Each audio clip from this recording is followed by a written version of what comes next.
Hi, my name is Dr. Lawrence Simpson. I'm a past president of the Society of the Sons of the Revolution, which is headquartered in historic Francis Tavern, located in downtown Manhattan. To continue the story of Evacuation Day, the following year, spontaneously, a group of patriots met and had a ceremony and a parade. This continued for several years until those patriots of that particular generation began to die off. Once they had died off, the holiday tended to go into disfavor and was sort of forgotten about, but it was revived 100 years later on the actual centennial of the first one, so we're talking November 25th, 1883, where a massive parade was planned for. Several governors from different states came, the President of the United States, a large statue was dedicated of Washington in front of Federal Hall, and there was a parade that lasted for hours.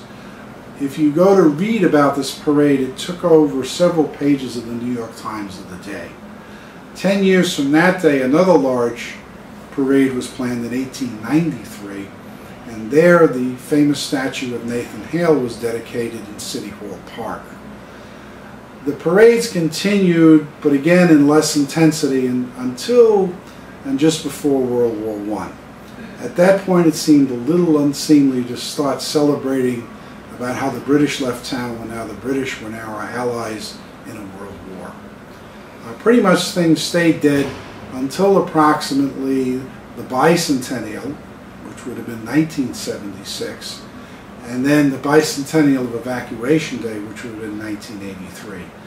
The Sons of the Revolution in the state of New York picked up the torch and then held a parade which went from approximately City Hall down to Bowling Green Park.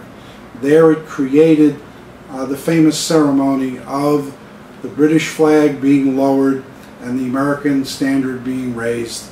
And once the British standard was lowered, it was carefully folded and then given to a representative of the British government, where he lovingly held it. We're now up to the point where we're now at the 225th anniversary, and we are now scheduling another parade.